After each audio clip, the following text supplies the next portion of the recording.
Another day, another beta test for a looter shooter. In a post-apocalyptic world where a deadly viral outbreak doesn't mean there are hordes of zombies rushing to tear strips of flesh from your body, we have a game where coffee is taken for granted, free Wi-Fi is no longer a thing, and asthma has become super deadly. G'day everyone, I am Lucas from the Aussie Gamers Experience, and today I am taking a quick look at the Division 2's private beta. I'll start by saying that I've put a lot of time into the original Division game, and I also spent time in the beta for that one too. Along with that came bugs aplenty. However, connectivity wasn't something that stood out as an issue, so let's take a look at how the sequel stacks up. Firstly, it's obvious that the graphical engine has been overhauled and the visuals look just as stunning as they did in the early trailers. Now that's something that's rare for trailers to stay very similar to how they were when they were showed off, but in this case, still looks very good. Special effects, particles and explosions all look impressive on console hardware, so it's worth noting that I played the Division 2's private beta on the Xbox One X. However, I have been provided some PS4 Pro and Xbox One S footage from my good friend Snoogs. That'll help us to compare. Now, from playing the beta on the first night of its release, I've come across some of the same issues that plagued the original game.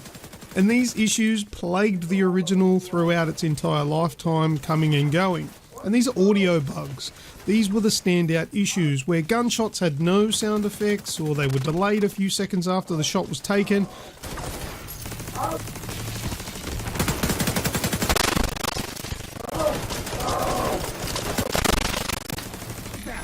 Now, show them who we are!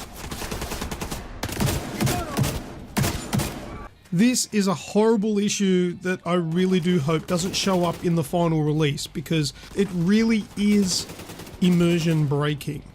So Snoogs even had some issues with his gun being invisible to a point where it looked like he was using finger guns, pointing and shooting, so to speak. So yeah, hopefully these silly little bugs, whereas don't break the game, but they definitely break the immersion.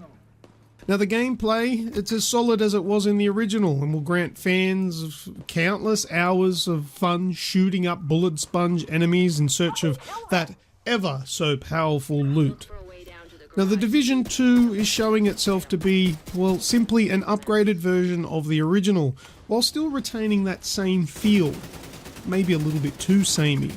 To some, it will feel like the same game with minor upgrades, and to some, it'll be a blessing to come back to something fresh, and still a familiarity that will breed, well, that ever so sought after comfort.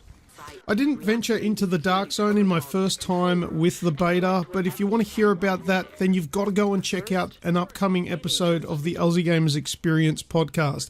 There's no doubt that the host of the show, Snoogs, my good friend, will have some strong opinions on what he experienced. However, take that with a grain of salt, because the boy absolutely loves the game, so I'm sure if it was a turd wrapped in a blanket, covered in vomit from a rabid cat that was eaten by a rabid dog, he would probably say it was amazing. Hopefully he can step back and give you some unbiased opinions. Come on, Snoogs, you can do it, buddy!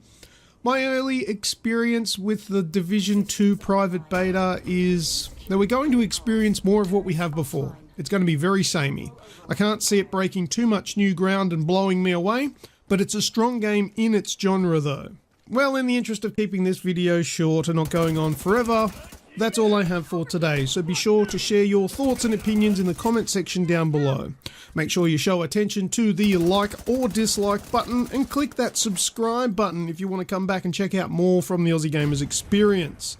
Thank you everyone for checking out this video, and until next time, I am Lucas, and I will see ya!